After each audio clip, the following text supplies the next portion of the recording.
Welcome to the Why Not Today podcast, an inspirational podcast where we celebrate courage, personal growth, and the power of saying, why not today?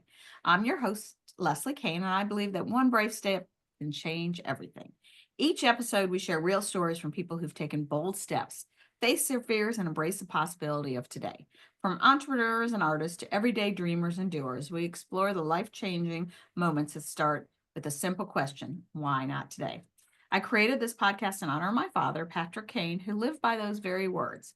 Join me as we uncover powerful stories of hope, connection, resilience, and transformation. Whether it's pursuing a passion, overcoming obstacles, or choosing joy, our guests inspire you to live with purpose and courage. And I always say, remember, you're just one decision or one why not today moment away from changing your lives. And today, my guest is Elise Woodworth. And I got to know Elise because she put something on LinkedIn, which I need to play there a little more, saying she was looking for podcasts. And I had several people recommend me to you, and come to find out you live close. And we had a great conversation the other day. Could have talked to you forever. And I loved all your Why Not Today moments and all that you've done. And you're changing the world and making differences. And wrote a book, which I'm sure we'll talk about, and it's called Business Not Battle for Nonprofit Boards. So, yeah, I would love to chat about that as well. So welcome, Elise, and why don't you share a little about you and a fun fact about you? Yeah. Well, I am not from around here. I'm a transplant to Northern Virginia, as many people are, but I grew up in Northern Indiana, Oh, wow. in the middle of the fields, the cornfields, soybeans, all the things. Mhm. And I came to the Virginia Military Institute for college. I would come home with my friends on weekends sometimes, and I swore I would never live in Fairfax because there were so many people and it was so crowded. At the same time, I was overwhelmed and overjoyed with all of the activity and the things. And if you needed it, it was there. Mhm. And of course, that was the first house that my husband and I purchased after separating from the Air Force was in Fairfax Always, County. always say, be careful what you say. You'll So now never, I don't swear anymore. yeah, I'll never do this. And yeah, I've done many things that I was never going to Right. do. And now we have 5 children. We live out in Leesburg, just north of Leesburg, on 15, and are really enjoying life as as a homeschooling family, as well as pursuing my business. I did not know. I think maybe I knew you were homeschooling your kids. I don't know if I remember that. Do you know Candace Duggar? Yes, Okay, she was on the podcast a couple weeks ago, and I she's going to know. speak at my lesson. She is fantastic. She is. So it's kind of fun, the circles we all kind of surround ourselves in. Hmm. Now I've got this radar up for homeschool. Although I have no kids, and no, I'm not going to say never because Right? homeschool. We don't I say don't that. know what I'm going to walk into. We are COVID homeschoolers. We're a particular breed, Yeah. where when COVID shut everything down, our oldest was in kindergarten. So I had also 2 preschoolers and 2 infants. And really, it was the only way I could cope with continuing to educate my Yeah. oldest daughter. Um, and it grew on us. So we grew into homeschooling as it grew on us. And now it's something that has just become part of our lifestyle. And we've gotten engaged with a lot of the community activities out here I and heard there's just love great it. things about it. Yeah, and I think also, those things that happen because of adversity make a difference. Hmm. That, they take us down this path you had no idea you'd go on, and something bad happened or something not so positive, and then you're like, oh, I should have done this a long time ago. But I guess you couldn't even have done it a long time ago because it was in kindergarten. Uh, Right. so what does courage mean to you, Elise? So one of my favorite quotes, and I constantly am reminding myself and my children, um, find a way to do it, not a reason why you can't. Mm, It is I have it hanging on my wall in my office. It was on the wall in my father's office, and it came from my grandpa's office back um, when he was working in aircraft mechanic maintenance. wow, So it's been handed down to me. that's But awesome. it really defines courage to me when Right. you don't always see what's on the other side of a problem or an obstacle or an adversity, but you find a way to overcome it. You find a way to work through it, to find a solution, to make something happen. You make up your mind and you lean into those unknowns. And Right. that's what courage is to me. You don't Right. always know what's on the other side of the wall. You don't always know what's on the other side of this particular obstacle. We rarely do. And if we do, it's not even as fulfilling. Hmm. But It find a doesn't, way to do it. Why, yeah, not a reason why you can't. It's so easy to stay in a comfort zone. It's one of the, when I was writing the book, uh, it would have been so easy to just not to right, not write the book, to not share my thoughts and ideas. But at the same time, I felt like it was something I needed to do. So I had to find a way to do it. right. And that's what I did. It's kind of like starting the podcast. It was just an idea. Right. I'm like, I have no idea how I'm going to do this, but one step at a time and one day at a time and one why not today moment. And I Right. know somebody that I'm very close to that has got the opposite mindset. You come up with an idea and she tells you all the reasons why it won't work. Hmm. And I've learned that, okay, let her sit with it and then come back and she'll start to digest it. But immediately it's absolutely not. That is not going to happen. Like, okay, but it usually comes around. And that's such an interest, like there are so many different ways to approach ideas and problems. My husband and I are completely different when it comes to finding the answer to a question, for example. Um, I'll stop and think about the question. Sounds like your friend, and really like dial into how to ask it and what I should ask and what answer I'm really looking for. And my husband, on the other hand, will just ask all the questions and go down all the roads until he finds the right path, the right Right. answer. So Yeah. it's just interesting Yeah, it's how definitely we all come we'd all. across differently. Yeah. Hmm. So you've come from Air Force to corporate to leaving corporate to I know when we talked lots of different businesses, models, and it seemed to be every time you started something new, you got pregnant, if I remember correctly, to working with boards. So it's been definitely a journey, and I'm sure there's lots of why not today moments within there. So let's start with military. Did you always want to be in the military? Is I it a did. family thing? I always felt called to serve. Okay. Um, my grandfather and grandmother had served in the military. Um, my dad went to VMI as well in the 70s. And being around that, like I wanted to be like Right. my grandpa when I grew up. I know that sounds Yeah, kind of no, silly. that's cool. Well, and Um, for me, I was not had nobody in my world until after college that I knew in the military. mhm. And service, so service and patriotism had always been something I was familiar with and comfortable with. So I wanted to be in the army. I wanted to be in the army.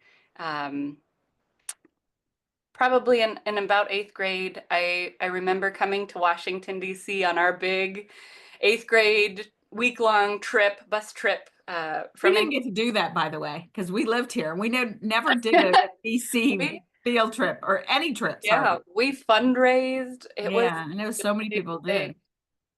And I have a dog tag that I made at one of the museums, and it says future in service, Wow. future ISO, USAF. I meant armed forces, but it turns out it was right that I would work for the Air Force. That's kind of fun. And so I was wondering how you got to BMI, but your dad went there, so that makes Mhm. perfect sense. He did, and I really connected with the honor code that they uh, have. A cadet will not lie, cheat, steal, or tolerate those who do. And that was not something I experienced in high school, Right. and was really drawn to the fact that my grade was going to be my grade. And I could trust that everybody else was in the same boat that I was. Right. Um, Yeah, I don't know much about VMI. I know a couple people have been there. I know it because I would drive past it on the way to Virginia Tech when I was in college. That's about it. So then from there, you got out of the military, you work in corporate America, and then you started becoming an entrepreneur. So let's talk about that journey. So were there some why not today moments within those? This is the Why did you decide you wanted to go that route? this is the why not today I want to share with you most. I was working as a contractor for Homeland Security, Okay. and I was a program manager, really enjoying my job, and some things started to change in the office. And slowly but consistently, my work was being taken away. What I was supposed to be doing was being taken away, to the point where I didn't really know what I was doing every day when I showed up to the office. And around that time, my husband and I had planned a trip to Europe. We did Iceland, London, and then many stops in France, but we took 3 weeks off and Wow. Good for you. just had a great time. This is before children. Right. And I And good for you for remember doing that until waiting till retirement, which most, I remember sitting at a little cafe on Lavendou Beach in France, South France. And we're looking out and the waves are rolling in. And I just remember taking this deep breath and relaxing into the booth and thinking, I'm actually happy. Like, I feel happy. There's more to life Mhm. than what I had been doing as a contractor. Right. And it was sort of that why not today moment that you talk about, where Yeah. it's like, I can be doing more. I've trained for more. I've uh, practiced for more. I've educated for more. And what the work that I am doing is not fulfilling me. It feels more like a drudgery and a weight and a challenge just to show up and occupy myself. I talk about that all the time on here. How many people just checking the boxes and going to the job. And we used to say, say that a government job was secure, not anymore. Mhm. Um, but people going to work and they're miserable. I was on a leadership call one day and they literally were talking about how people that work for the government have countdown clocks until the day they retire. I'm like, I couldn't imagine like living a life like that. Yeah. But so And many people do. yeah, so I was sitting there with my best friend and now my CEO, um, and I said, what do you think about me just helping people? What do you think about just starting my own thing? And we talked about it, and this was in October of the year. And I, went on with the trip, and we didn't really talk much more about it. But as we got back to it, got back to work, I started to realize that that was the way that was the right path for me. I gave about 2 months notice to my organization just so they could find a replacement or maybe find something else for me to do. And when that didn't pan out, I started uh, my company. I started training. I was doing my first client was a marketing agency, and I did a communications workshop for them. And I was so thrilled, Mhm. and everything was going to go really well. And I had the business plan and I had all the things set up. And I gave my training, gave the workshop, and 2 days later found out I was pregnant with our first daughter, with our first child, um, which was an amazing moment, but also a very heavy change in all the steps that I had planned out for myself. And I don't know about you, but I found when have a deadline or something else big going on, you get more done and you're a little more productive. Like when I've moved, I know that's nothing like having a child, but I am so much more productive. Much more productive before I'm going on vacation.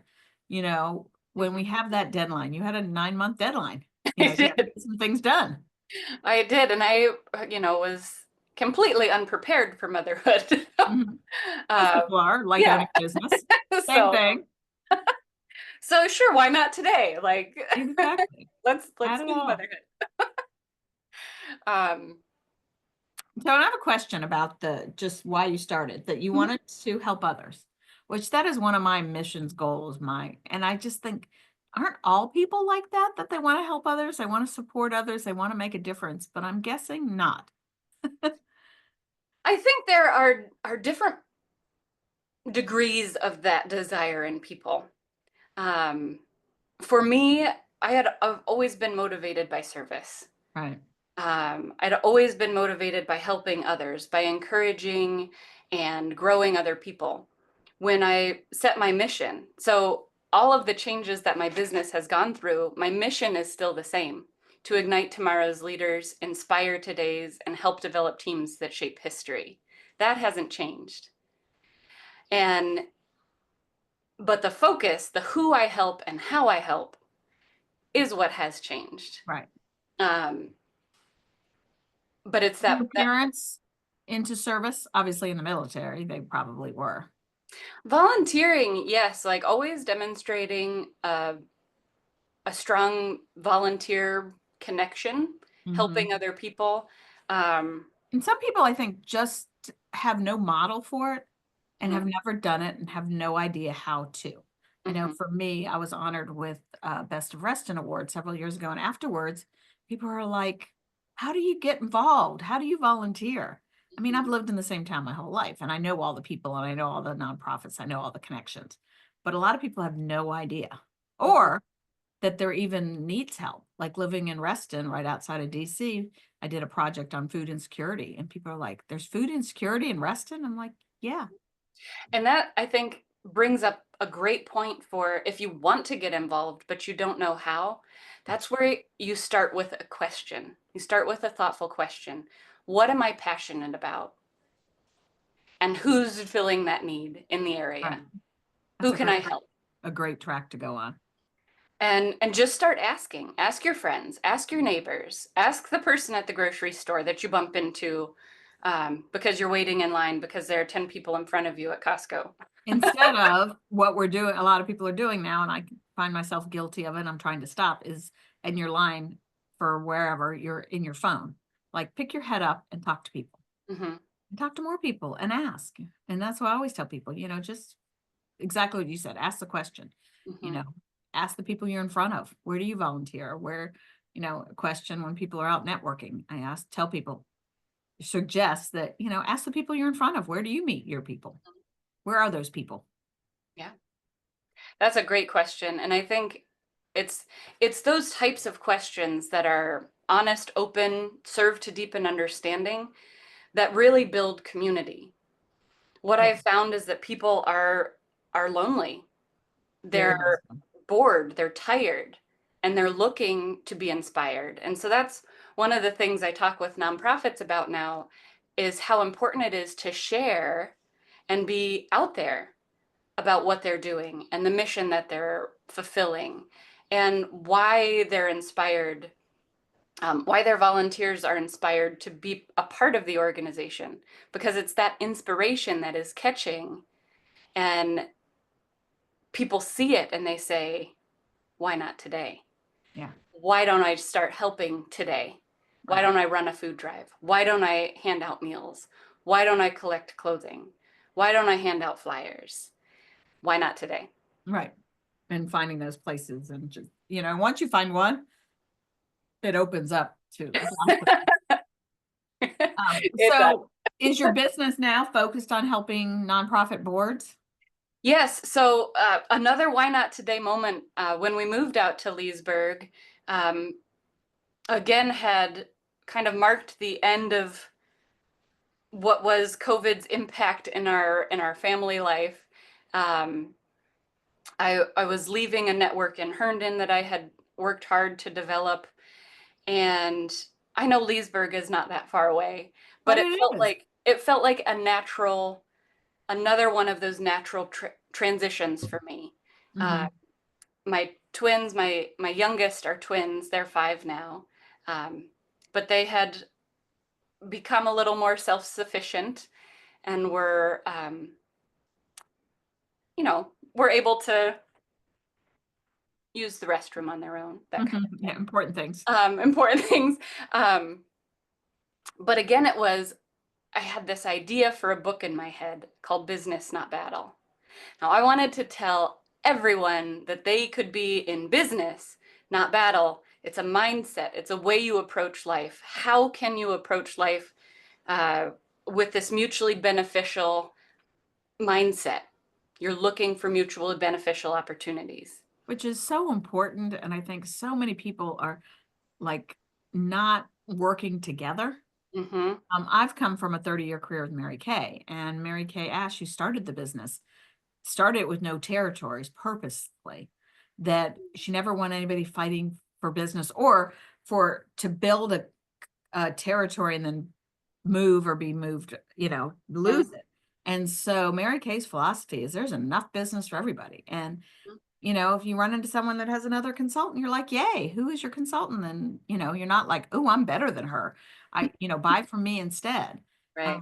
But like Bank A is not telling Bank B how they're marketing. But with Mary Kay, like, especially when COVID happened and we had to pivot big time and figure out how to run businesses, we helped each other. We support each other. We shared ideas. And unfortunately, and I think this goes back to your whole premise, is there's so much loneliness and people owning businesses and have nobody to support them, nobody to ask questions, nobody to mastermind. Mm-hmm. So as I was working on this idea of business, not battle, I started working with a publisher, and he told me, no one's going to read that book, that big book that tells everybody how to do it.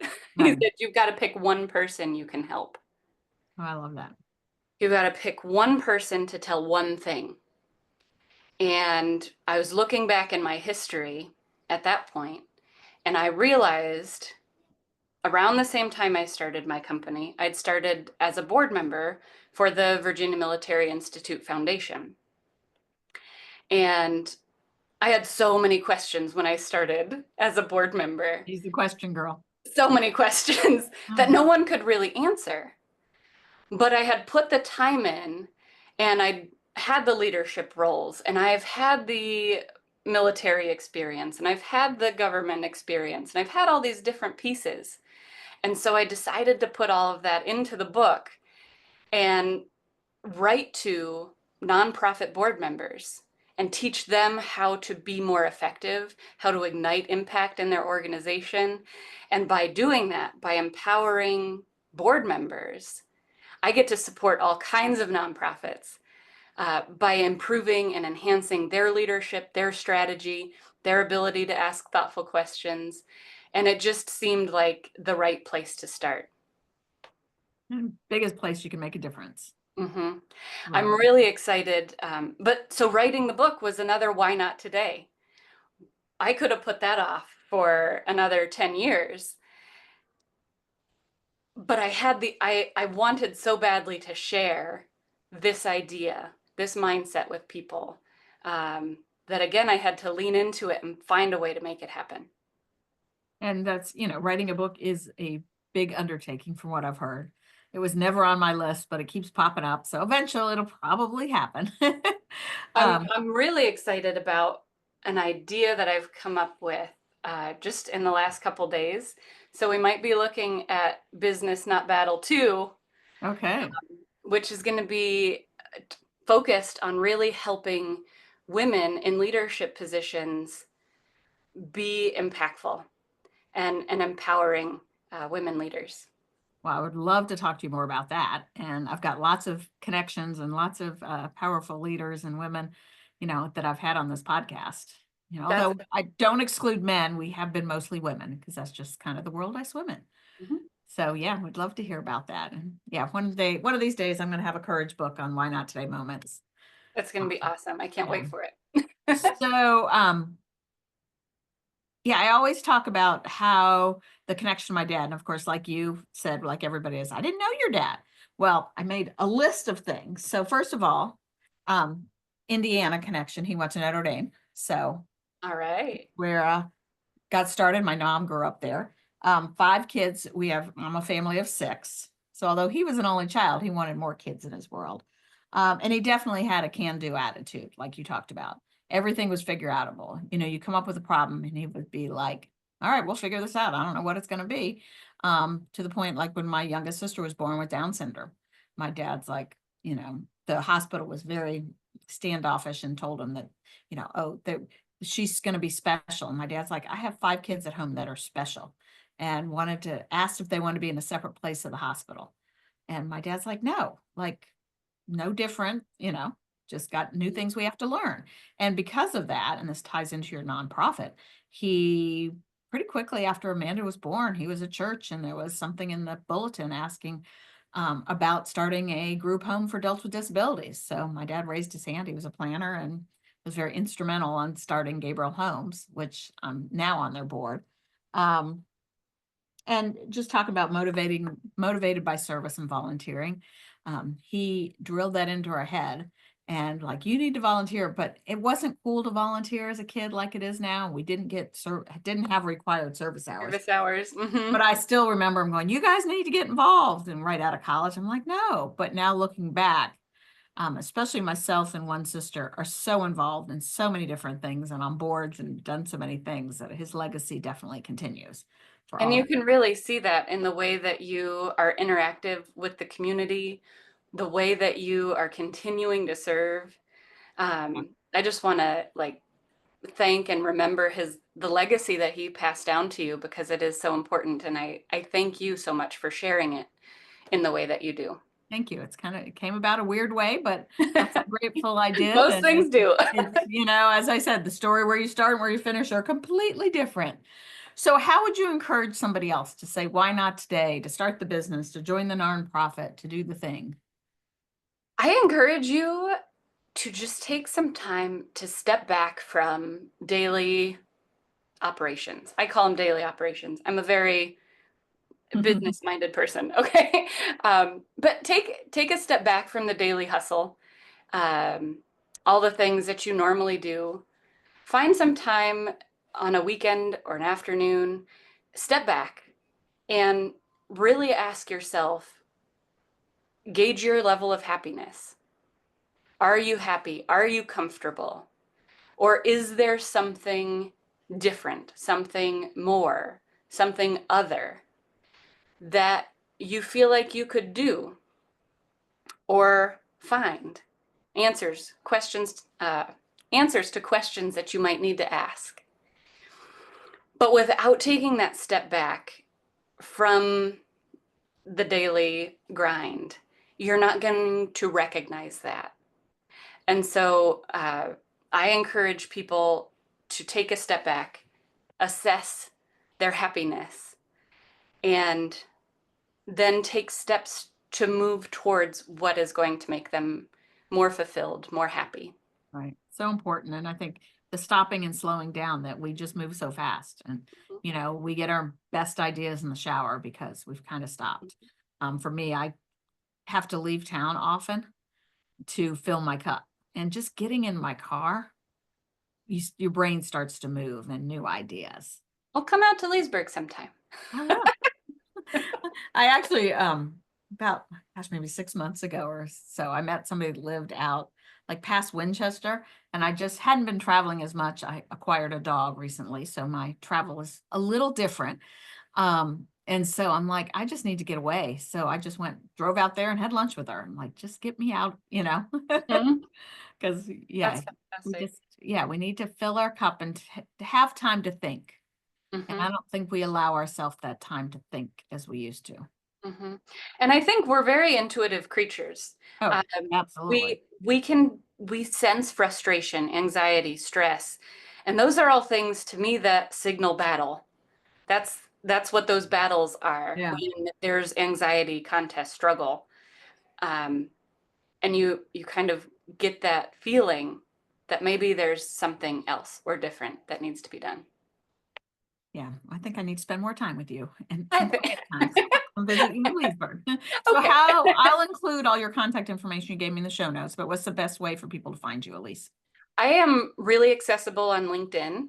Okay. Um, I am a frequent poster on LinkedIn.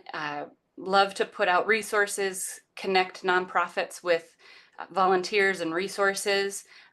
So if there is an organization that you want to be in touch with, I may be able to get in contact with them.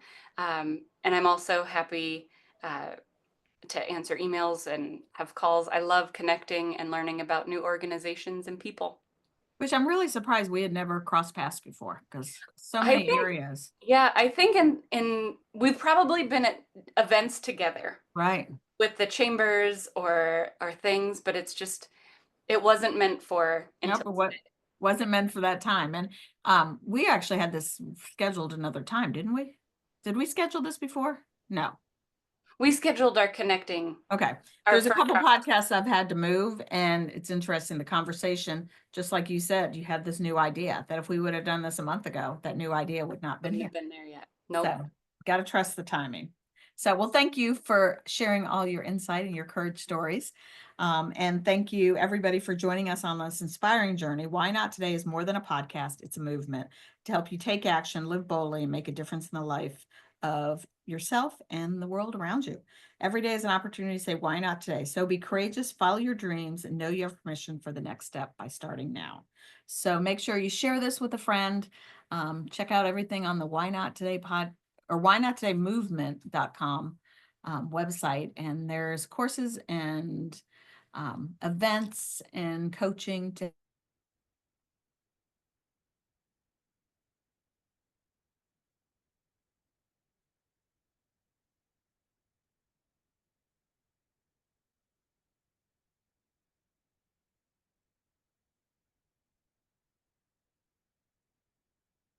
Leslie?